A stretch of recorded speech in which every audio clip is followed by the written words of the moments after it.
अस्सलाम वालेकुम, मैं हूं हबीब अकरम और आप देख रहे हैं प्रोग्राम नुक्ता नज़र। मुजीबुर रहमान शामी साहब हमारे साथ मौजूद हैं और आज शामी साहब के साथ जिन मौजूआत पर बात करनी है वो मैं ही आपको बता देता हूं कि सबसे पहला मौजू तो ये है कि कौमी सलामती की दाखिली कौमी सलामती की जो पॉलिसी है वो काबीना से मंजूर हो गई है, उस पर बात करेंगे। और फिर शुमाली और जनूबी वज़ीरिस्तान में जेट तैयारों की बमबारी है, 30 दहशतगर्दों की हलाकत की बात भी हो रही है और वहाँ पर मुतअद्दिद ठिकाने भी तबाह कर दिए गए हैं। और शाम पर पाकिस्तान की पॉलिसी में क्या तब्दीली आई है या नहीं आई, मुशीर खारजा कहते हैं कि आगे नहीं आई। उन्होंने आज ही कौमी असम्बली में यह बयान दिया है। और फिर आज़ाद कश्मीर में एक सियासी और इंतजामी बहरान पैदा हो रहा है। सरकारी अफसरों ने, आला सरकारी अफसरों ने वज़ीर आज़म आज़ाद कश्मीर की बात मानने से इनकार कर दिया। और फिर हमीद निज़ामी साहब की 52वीं बरसी है, इस पर भी बात होगी। शामी साहब, दाखिली सलामती की पहली कौमी पॉलिसी मंजूर हो गई। हाँ, कितना अरसा हुआ है कि हम दहशत गर्दी की जद में जी। एक तो वो दहशत गर्दी है ना जो 2001 से शुरू हुई है जी।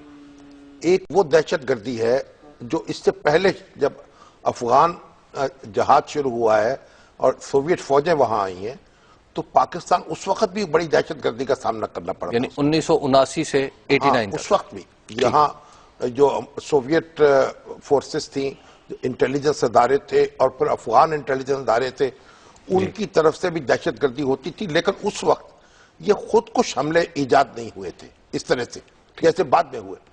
तो पाकिस्तान उस वक्त भी इस एक मुश्किल सूरत हाल का सामना करता रहा। और अब तो आप तानमा दाग दाग शुद पंबा कुजा कुजाना, अब तो मरहम रखने की जगह नहीं मिल रही जी। अब खुदा खुदा करके जो मौजूदा हुकूमत है इसने इसको हतमी शक्ल दी है। ठीक। अब आप देखिए, इसमें कहा गया है कि 2001 से लेके 2013 तक पाकिस्तान में 48,994 अफराद हलाक हुए। ठीक। और इनमें 5,272 जो सिक्योरिटी एहलकार अफसरान शामिल हैं। और 2001 से लेके 2013 तक 13,721 वारदातें हुई हैं। ठीक। इतने बड़े पैमाने पर देखिए कितने लोग मारे गए हैं। और फिर वो हैं जो अपाहज हो गए, जो जख्मी हो गए, जो बिस्तर पर लेटे हुए नाकारा हो गए, जिनके खानदान जो है बेचराग हो गए। यानी एक इतनी शिद्दत है और उसके बावजूद हम कोई पॉलिसी नहीं बना सके और ये तय नहीं कर सके कि हमें किस तरह इसका सामना करना है। अलल टप काम होते रहे, अटकल पच्चू। और हमारे कोई कमो बेश 33 अदारे हैं सूबाई और वफाकी सतह पर जो सिक्योरिटी से रिलेटेड है। ठीक। यानी उसमें इंटेलिजेंस है, स्पेशल ब्रांच है, उसमें और स्पेशल पुलिस है और खुद पुलिस है, रेलवे पुलिस है। और कमो बेश 6 लाख अफराद पर मुश्तमिल है ये सारी फोर्स, आर्मी के अलावा। हाँ, जो फैली हुई है। ठीक। और इसका बजट जो है वो आर्मी के मुकाबले में 1/4 है, बल्कि उससे भी कम होगा। ठीक। तो अब बताइए कि जब ये सूरत हाल हो और इन अदारों में कोई कोऑर्डिनेशन ना हो, एक दूसरे से कटे हुए हो, तो फिर क्या होगा, किस तरह मामला चलेगा। यानी ऐसी बात नहीं है कि हमारे पास फोर्स नहीं है, ऐसी बात नहीं कि हमारे पास लोग नहीं है, लेकिन ये ऐसी बात है कि जैसे कान है उसको आंख की खबर नहीं है, आंख जो है उसको हाथ की खबर नहीं है और हाथ जो है उसको टांग का पता नहीं। शम्स साहब, ये पहली बार फौज की मदद के बगैर, अमूमन ये मामला फौज के हाथ में रहते हैं, ये सियासतदानों के हाथ में आ गए। फौज का तो इनपुट उसमें मौजूद है क्योंकि लंबे प्रोसेस से बनी है ना। फौज को आप अलग नहीं कर सकते इस सारी सूरत हाल से। ये जो दानिश है ना, आपने कहीं से उधार खरीद ली जी जी, इसको वापस कर दें। ठीक। फौज जिस मुल्क में उसकी अपनी फौज नहीं होती वहां दुश्मन की फौज होती है। कोई मुल्क फौज के बगैर नहीं रहता। तो फौज तो यहां रहेगी। ठीक। कहा हम ऊंट पे बैठे, कहा तुम ऊंट पे बैठो, कहा कोहान का डर है, कहा कोहान तो होगा। ठीक। हाँ, बात यह है कि फौज जो है उसको एक हद में रखना कि वो सिस्टम जो है हमारा, दस्तूर जो है उसको ताकत दे, उससे ताकत छीने ना। ठीक है। सिविलियन बालादस्ती जो दस्तूर में लिखा हुआ है, जो जैसे परवेज मुशर्रफ साहब है ना, एक बार बार एक प्रोमो चलता है उनका, पता नहीं मेरा कामरान शाहिद साहब भी चलाते हैं हमारे भाई जो है जी। उसमें कहते हैं अगर परवेज मुशर्रफ अगर दस्तूर को बचाएं तो मुल्क हाथ से जाता है, बिल्कुल। और मुल्क को बचाएं तो दस्तूर की खिलाफवर्जी होती। ओ भाई अल्लाह लोग तुम्हारे हाल पे अल्लाह रहम करे। ये दस्तूर जो है अगर आप समझ रहे होते हैं, मुगालते में होते हैं कि दस्तूर को बचाएंगे तो मुल्क हाथ से चला जाएगा, जबकि दस्तूर को हाथ से दिया गया तो मुल्क भी हाथ से निकल गया। ठीक। दस्तूर मुल्क की हिफाजत करता है। आप ये आदमी को गलत फहमी हो जाती है, जैसे परवेज मुशर्रफ और उनके हवालियों को थी कि भाई ये अकल कुल है, इनको मसीहा बना के भेजा गया है और दस्तूर इनके ताबे होना चाहिए। अगर इनके इख्तिदार को खतरा पैदा हो रहा है तो जनाब का चीफ जस्टिस को निकाल दिया जाए, बिल्कुल। उनके सारे हामियों को, उनके पूरी जुडिशरी को फारिग कर दिया जाए, और जब वो खड़े हो जाएं और तारीख बदल दें तो फिर उनके पास उनसे सवाल किए जाएं, उनसे पूछा जाए जनाब आपने 2002 में क्या किया था, 2001 में क्या किया था। तो देखिए, तो अब ये बात है, दस्तूर जो है वो रियासत से मुतसादम नहीं हो सकता। ठीक। कोता अकल ये समझ सकते हैं, ठीक। कोता अंदेश ये समझ सकते हैं। जी शाम साहब, एक ब्रेक का वक्त आ गया, ब्रेक के बाद गुफ्तगू यहीं से आगे बढ़ाते हैं। आप देखते रहिए नुक्ता नजर।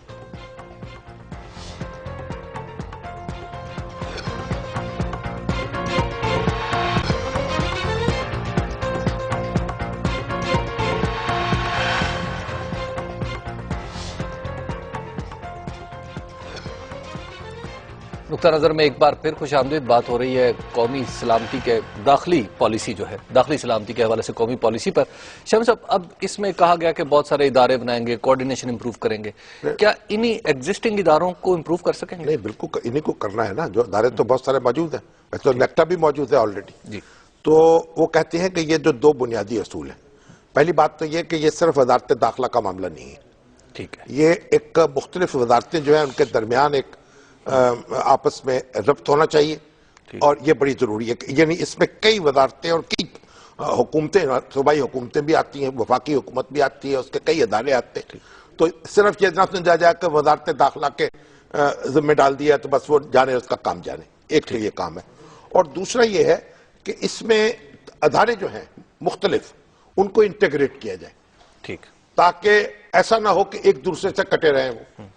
और इसको कहते हैं जो इसकी इम्प्लीमेंटेशन है उसमें वो कहते हैं कि 3 असूल होंगे इसके, जो यानी जो हिकमत अमली है इसमें, ठीक है, वो है आइसोलेशन, यानी उन लोगों को अलग किया जाए जो लोग ये वारदात करना चाहते हैं, इस रास्ते पर चलना चाहते हैं, उनको आइसोलेट होना चाहिए। उनको पहले उनकी शनाख्त होनी चाहिए, उनको अलग करना चाहिए, उनको मिक्सअप ना किया जाए। इस केस में तालिबान कह लें, ठीक है ना, यानी एक आप डंडा लेके हर एक के पीछे पड़ गए। दूसरा ये जो लोग फिर आपका मुकाबला करें, फिर आपको ताकत का मुजाहरा करना चाहिए उनके खिलाफ, डेटरेंस, ताकि पता चले कि आप सिर्फ शेखुल हदीस नहीं है, ठीक है, किताबें पढ़ाने के लिए नहीं आए, कुछ कर भी सकते हैं।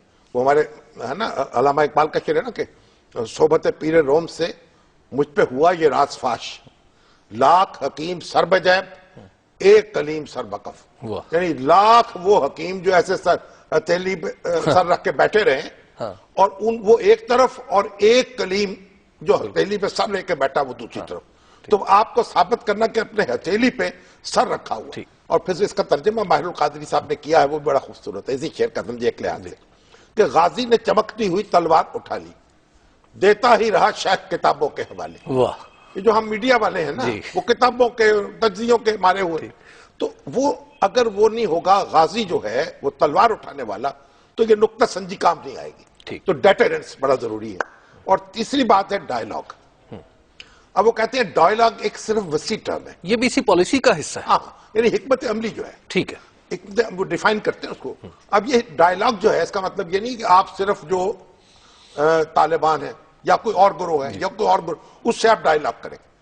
डायलॉग सोसाइटी से भी करना है, डायलॉग मीडिया से भी करना है, डायलॉग मुतस्सरीन से भी करना है, डायलॉग उनसे भी करना जो उस इलाके में है। देखा ना, ये एक वसी बात है, ताकि लोगों के साथ आप कम्युनिकेट करें, उनकी बात समझें, अपनी बात समझाएं, और उनको इन्वॉल्व करें सारी एक्सरसाइज में। तो ये जो टेररिज्म का मुकाबला है ना, ये एक छोटी सी अगर आप फिंसी निकल आए ना बाज़ औक़ात, तो आप उसका लोकल ट्रीटमेंट नहीं कर सकते। ठीक, पूरे जिस्म का इलाज करना, पूरे जिस्म का इलाज करना पड़ता है, उसमें दवाई इंजेक्ट करनी पड़ती है, उसका नतीजा निकलता है। ठीक। तो इस तरीके से आप देखिए, जब उसकी तफसील आएगी मजीद जी। और फिर उस पर अमल होगा। बात तो यह कि आप तो माशाल्लाह रिपोर्टें तो बड़ी बड़ी बना के बैठ सकते हैं, हजारों सफात की, लेकिन अमल अगर नहीं होता, बिल्कुल, और उम्मीद होनी चाहिए, कोई इरादा नजर आता है तभी तो कुछ न कुछ बिल्कुल किया गया है ना। तो शामी साहब, ये सर्जिकल स्ट्राइक्स जो जारी हैं और आज भी हुए हैं, इनके बारे में आप क्या कहते हैं? ये ऑपरेशन शुरू तो नहीं हो गया? देखिए, पहली बात तो ये, इनके बारे में मेरे पास तो कोई डायरेक्ट मालूमात नहीं है। अगर आपके पास कोई वजीरिस्तान में बैठा हुआ बंदा हो तो बताए। वही है जो हमारे पास वही मालूमात है जी, जो हमें हुकूमती जराए से मिलती हैं या ISPR से पहुंचेंगी। तो जब इस तरह के हालात होते हैं तो फिर ये आपकी जिम्मेदारी भी होती है और मजबूरी भी होती है, ठीक, कि आप उसी इंफॉर्मेशन पर तकिया करें जो आपको आपके दिफाई इदारे फराहम करें। ठीक, क्योंकि आप इसमें गैर जानबदार मुबस्सर नहीं बन सकते। जब रियासत जो होगी वो बरसरे पैकार होगी कहीं, तो फिर आपको रियासत की तरफ खड़ा होना पड़ेगा। ठीक, आप ये नहीं कह सकते मैं UNO से आया हूं, मैं फला हूं, मैं फलाने दारुल उलूम का रहने वाला हूं, मैं तो फलाने स्कूल का तरबियत याफ्ता हूं, मेरा चजरा नसब तो कोई यूं है, ये नहीं कह सकते आप, बहाने नहीं चलते। फिर अगर आप ये रियासत के शहरी हैं तो फिर आपको वो उठाना पड़ेगा बोझ। ठीक। अब हमें जो बताई गई ये बात कि ये महदूद कार्रवाई है, और मेरी तो ख्वाहिश भी है और दुआ भी है, कार्रवाई महदूद से महदूद तर हो। ठीक, इसे फैलाना नहीं चाहिए, जिसे जितना फैलाया जाएगा उतना ही हमारे लिए बेहतर नहीं होगा, मेरा जाती ख्याल यही। लेकिन जिस कार्रवाई में जेट तैयारे इस्तेमाल हो रहे हैं वो फैलने से रुक सकते नहीं, जेट तैयारे तो इसलिए इस्तेमाल होंगे ना कि अगर वहां आपने कोई किसी को नुकसान पहुंचाना है, किसी का ठिकाना जो है उसको निशाना बनाना है, तो आप साइकिल पे जाके तो ये काम कर नहीं सकते। या हो सकता है कोई ऐसा ट्रक वगैरह भी मुझे इजाद नहीं हुआ, अगर 5000 फुट की बुलंदी पर या 4000 फुट की बुलंदी पर, तो आपने वही काम करना पड़ेगा, उस जेट तैयारों से काम लेना पड़ेगा। जेट तैयारे इसीलिए रखे हुए, कहां से लेके आए हैं। और जी, हाँ, ये बात देखनी चाहिए कि आबादी जो है वो कहीं निशाना ना बन जाए। और मैं तो जो दफाई माहिरीन है वो बताते हैं कि ड्रोन जो है वो अनमैन्ड होता है, बहुत ऊंची परवाज कर सकता है, और लेकिन वो भी अपना ठीक जगह निशाना लगाता है। और ये जो F-16 है, इसके निशाने में और ड्रोन के निशाने में कोई फर्क नहीं है, इतना ही ये भी प्रिसीजन ऐसा ही है। ठीक है। ये तो आज तो टेक्नोलॉजी बहुत तरक्की कर गई ना, इसलिए इनको पता होता है कि कितना, वो उनकी तस्वीरें बन जाती हैं, उनके इमेजेस आ जाते हैं, किस किस को नुकसान पहुंचा है, कितने लोग थे, कैसी सूरत थी, वो सारी फोटोग्राफी जो है हो जाती है। ठीक। और बहरहाल फिर भी जंग जो है उसमें आप तबाही तो होती है, मगर आप ये तवक्को करते हैं, ये दुआ करते हैं कि कम से कम हो। और उसका तरीका ये है कि हमारे ये जो भाई बंद हैं तालिबान, इनमें से जो भी चाहते हैं ना कि बातचीत से मामला हल हो, वो अपनी बातचीत की तरफ आ जाए। ये आपके भाई बंद कहने पे कुछ सवालात खड़े हुए, लेकिन उसको सवालात वाले हिस्से में लेंगे। कुछ कह लें आप जी, चलिए, आप ये ना कहें, जो आप और मुनासिब समझें। तुम कोई अच्छा सा रख लो अपने दीवाने का नाम। शाह साहब, अगली खबर की तरफ चलते हैं, और वो है सीरिया के हवाले, शाम के हवाले से, कि आज कल कौमी असम्बली में एक मामला भी हुआ, कहा गया कि हुकूमत ने पॉलिसी बदल ली है, और आज हुकूमत ने कहा नहीं, हमने तो पॉलिसी नहीं बदली। शामी तो मैं हूं और शाम की फिक्र आपको पड़ेगी। आप देख ले, आपकी वजह से ये सारी फिक्रें। देखें बात क्या है जी, ये हमारी, हाँ, असल में हमारी जो सियासत है ना, इसके अभी तक ये बलूगत में नहीं आई। कोई छोटी सी बात होती है उस पर हंगामा शुरू हो जाता है। अब एक खबर आई, AFP ने जारी की है जी, एक गैर मुल्की एजेंसी की खबर है कि ये जो आए थे क्राउन प्रिंस पाकिस्तान में, ये पाकिस्तान से एंटी टैंक मिसाइल और एंटी एयर जहाजों को मार गिराने वाले और टैंकों को तबाह करने वाले वो खरीदना चाहते हैं। और पाकिस्तान वो बना रहा है, उनका कहना है। और ये देखिए, शाम में हथियार सप्लाई करने हैं। अगरचे हमारे फॉरेन ऑफिस ने इसकी तस्दीक नहीं की, उन्होंने कहा नहीं, ऐसी कोई बात नहीं है। तो अब फिर लोगों ने इस पे उंगलियां उठा, भाई सीरिया जो है, ये कहा गया कि इसके अंदर एक अबूरी हुकूमत कायम करनी चाहिए, और ये कहा गया कि तमाम जो गैर मुल्की अनासर और फोर्सेस हैं वो वहां से निकल जाए। देखिए, पहली बात तो ये है, पाकिस्तान को बिल्कुल उसमें अपने हाथ नहीं जलाने चाहिए। हमें कोई शाम में जाकर कुछ करने का शौक नहीं होना चाहिए, एक बात तो तय है। और वहां हमने बागियों को हथियार फराहम करने, ये भी हमारा काम नहीं है। ठीक है, लेकिन आप जरा इस बात पर गौर फरमाएं, 1,40,000 अफराद वहां से मारे जा चुके। ठीक। और शाम के मसले को एक शिया सुन्नी मसला बनाया जा रहा है। बिल्कुल, सुन्नी मेजॉरिटी है और शिया हजरात भी हुकूमत में नहीं है वहां। हाँ, वो एलोवाइट्स हैं, अलवी हैं जी। उनका असना अशरी शियों से उतना ही इख्तलाफ है जितना किसी यानी कट्टर सुन्नी का हो सकता है असना अशरी से। हम सब यहाँ ब्रेक ले लेते हैं, गुफ्तगू यहीं से आगे बढ़ाएंगे। एक ब्रेक के बाद आप देखते रहिए नुक्ता नज़र।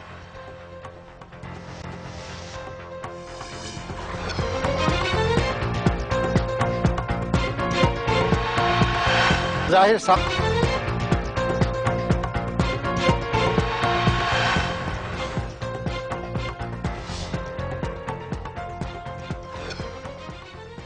नुक्ता नजर में एक बार फिर खुशामदीद। शम्स साहब बता रहे थे शाम के हवाले से कि उसको हम फिरका वराना रंग दे रहे हैं। देखिए, उसको फिरका वराना रंग देने की जरूरत नहीं है।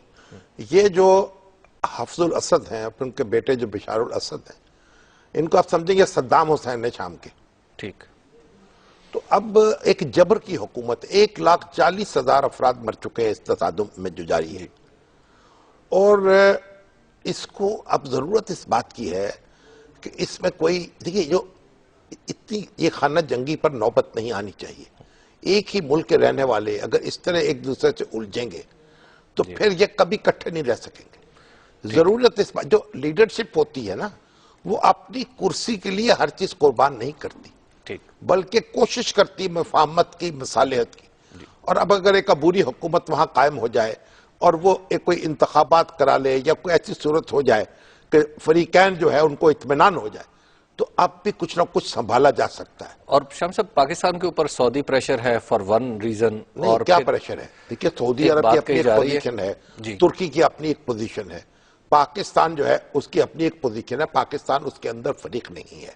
लेकिन जब ये कहा गया कि सारे लोग वहां से निकल जाएं, उसमें भी तज्जिया निगार जो पाकिस्तान के पीछे पड़ गए, क्योंकि रूस के पास तो वहां नेवल बेस है, तो इसका मतलब रूस भी निकल जाए। पर जो ईरान है उसके बारे में भी कहा जा रहा है कि उनके भी कुछ अनासर वहां मौजूद है।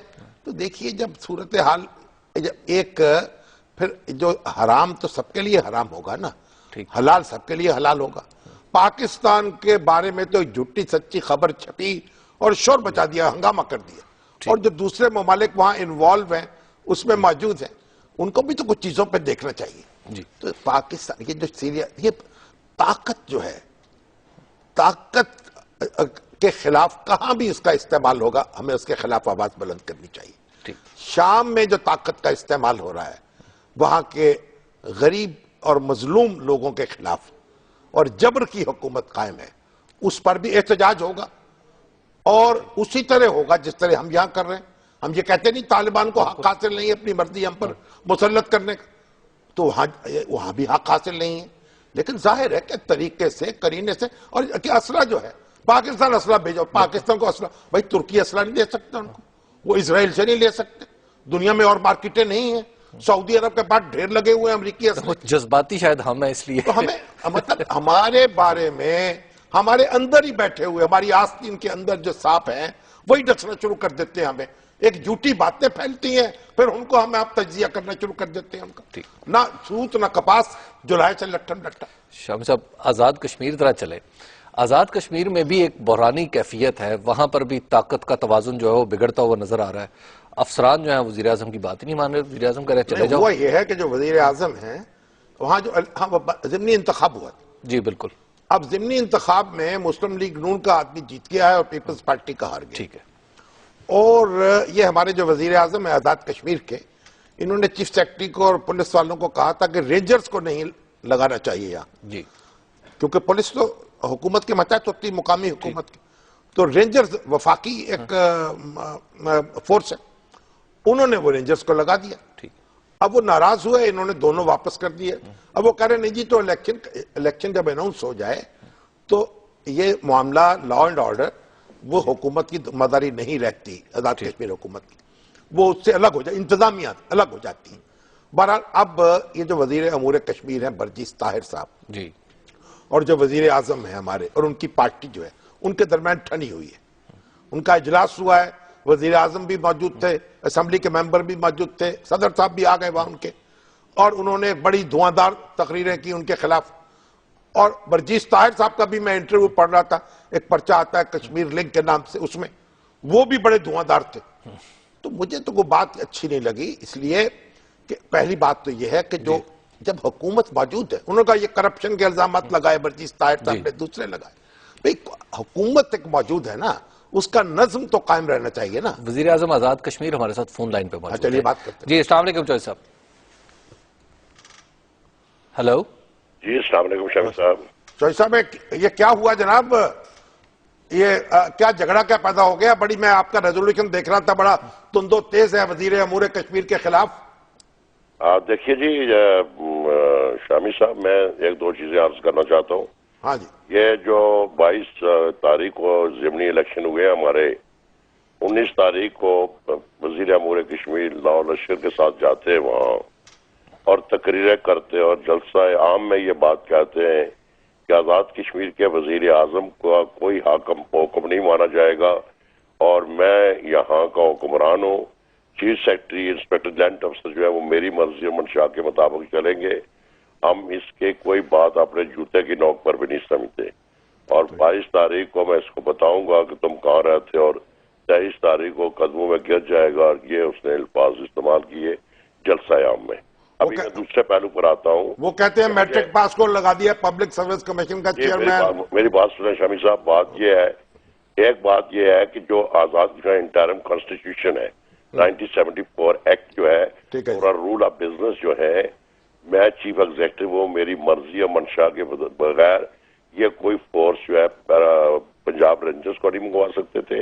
मेरा इससे में भी कोई नहीं, अगर वो कहते हैं कि लॉ एंड ऑर्डर सिचुएशन है या एजेंसीज की रिपोर्ट आती सूरत हाल खराब है तो मुझसे कंसर्न ले लेते। लेकिन 19 तारीख रातों रात इन्होंने बैक डेटरी में चीफ इलेक्शन कमिश्नर से मंगवा कर ऑर्डर करवाया और फिर बैक डेटरी में डालकर इन्होंने वहां लिख दिया।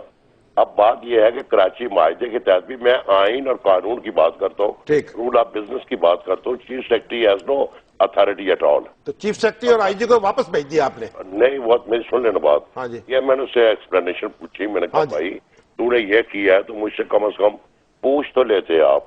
तो उसने कहा जी कि मैं इंतजामी अमूर को चलाने वाला हूँ, you have nothing to with that. अच्छा, आई एम सॉरी, मैं नहीं आपको जवाब दे सकता। फिर उसने मेरे प्रिंसिपल सेक्रेटरी को कहा प्राइम मिनिस्टर को आराम से सो जाए, आराम से बैठे, उसका कोई तल्लुक वास्ता नहीं है। Then I wrote a letter. ये चीफ सेक्रेटरी ने कहा? हाँ जी, यस। फिर एक्सीडेंसी प्राइम मिनिस्टर पाकिस्तान को मैंने तफसील से खत लिखा। फिर मैंने सेक्रेटरी दाखिला को लिखा, सेक्रेटरी वजीर दाखिला को लिखा इनको।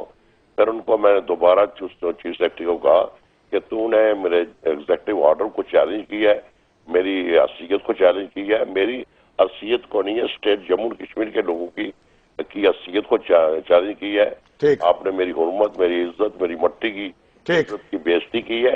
असल बात यह थी, मुझे इलेक्शन का नहीं है। अगर मुझे ये फरमाते वजीर आजम साहब या वजीर अमूर कश्मीर कहते हैं मैं इसके बगैर जिंदा नहीं रह सकता, मैं सीट लेने के लिए तैयार था।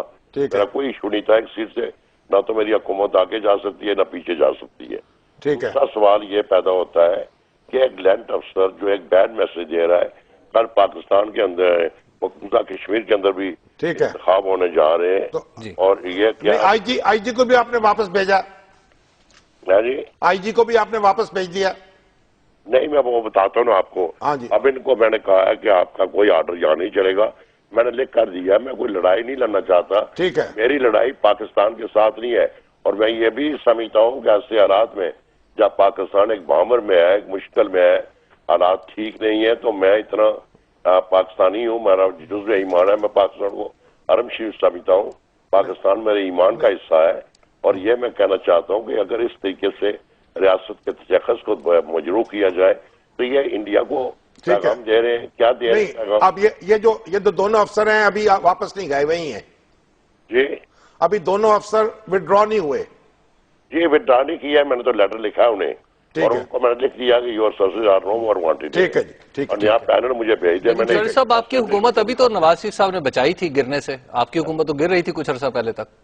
जी, वो तो मियाँ साहब ने पहले भी कहा, 10 दफा कहा, जॉइंट सेशन के अंदर भी कहा। मुझे मियाँ नवाज शरीफ साहब से कोई शिकायत, पर्सनली कोई शिकायत नहीं है। ठीक है। और मैं ये समझ रहा हूँ कि मियाँ नवाज शरीफ के साथ भी एक साजिश की जा रही है, डी ट्रैक किया जा रहा है, ताकि ये लोग जो हम एहसास खत्ते के अंदर बैठे हुए हैं, हम अपना ब्लड दे रहे हैं, 7 लाख से ज्यादा लोगों ने जानू के नजराने। ठीक है। मैं ये समझता हूँ, मैं चैलेंज करता हूँ, अगर आइन रूल ऑफ बिजनेस की खिलाफ वर्जी नहीं हुई है तो मैं सजा के लिए तैयार हूँ, लेकिन जिन्होंने ये की है, वजीर अमूर कश्मीर की शीरबाज हासिल है, 8 माह से उसने मेरे फंड्स बंद किए हुए हैं, मेरी इतनी नाकाबंदी उसने की हुई है विद एग्जेक्टिव और विद द मिनिस्टर जी, बहुत शुक्रिया चौधरी साहब, आपका बहुत शुक्रिया, आपने कीमती वक्त से कुछ वक्त निकाला। बुनियादी बात यह है, देखिए वजीर अमूर कश्मीर जो है ना, वो कश्मीर के हाकिम नहीं है। ठीक, अच्छी है बुरी बात जो वजीर आजम आजाद कश्मीर अवाम के मुंतखब नुमाइंदे हैं, कश्मीर के हाकिम हैं, चीफ एग्जेक्टिव है, उनकी बात सुननी चाहिए। यहां जब पंजाब में नवाज शरीफ साहब की हुकूमत थी, वफाक से टसल चल रही थी, वफाक ने अफसर, उन्होंने कहा हम वफाक के नामजद करदा अफसर नहीं लेंगे, बातों को संभाला जाए और अदारे चलाने हैं तो अदारों का एहतराम किया जाए। शम्स साहब, एक ब्रेक का वक्त आ गया, ब्रेक के बाद हम दोबारा खिदमत में हाजिर होते हैं और फिर कोशिश करेंगे आपके सवालात भी प्रोग्राम का हिस्सा बनाए। आप देखते रहिए नुक्ता नज़र।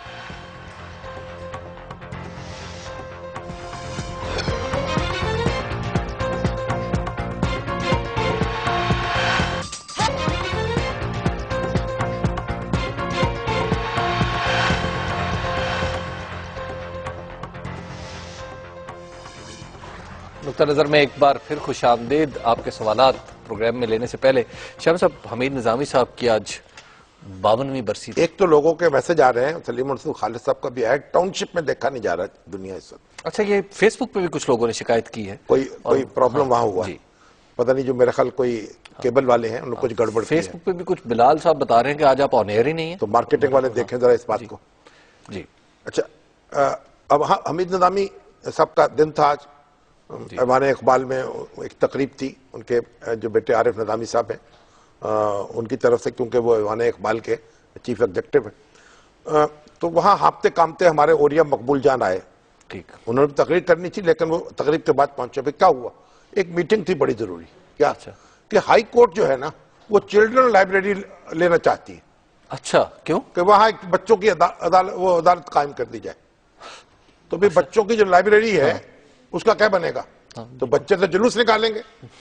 तो कहने लगे ये अब देखे, बच्चों की एक ही, बच्चों का कोई जगह ही नहीं है लाहौर पूरे में, एक लाइब्रेरी है और उस पर भी इंसाफ जो है वो निगाह गलत अंदाज डाल रहा है। तो जी बिल्कुल, हमें तवक्को है, वरना बच्चे जो है हम जुलूस निकालेंगे, ये बच्चों को जज बनाएंगे और इंसाफ मिलेगा। इंसाफ मांगेंगे, बच्चों को जज बनाएंगे या बच्चों को इंसाफ मिलेगा? नहीं, बच्चों को अब ये सारा अब बच्चगाना खेल हो गया ना जी, बहुत सारा। तो लेकिन यह बच्चों के खिलाफ जो जराइम के मुर्तकिब होते हैं उनके लिए अदालत कायम होगी। लेकिन और बहुत सी जगह हैं लाहौर में, कुतुब खाने जो है मिसमार करना या खराब करना, ये मुसलमानों की रवायत नहीं है, ये उनकी रवायत है जिन्होंने बगदाद को लूटा था।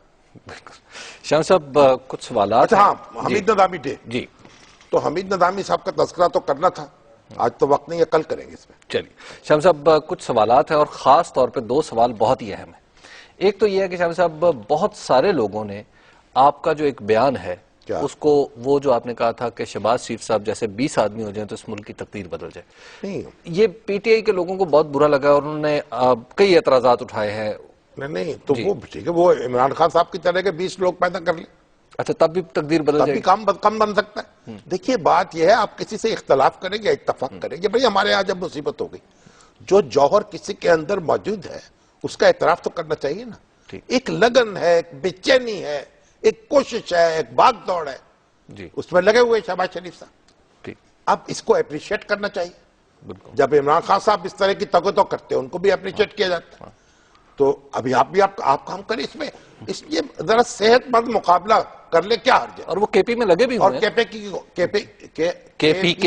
जी की गवर्नमेंट जो है बहुत कुछ कर रही है, लेकिन वहां तो बेचारे जो है दहशत गर्दी से उनकी जान नहीं छूट रही, लेकिन फिर भी लगे हुए। तो जो अच्छे काम उन्होंने किए उनकी भी तारीफ करते। ठीक, कानून बड़े बच्चे बनाए हैं बात।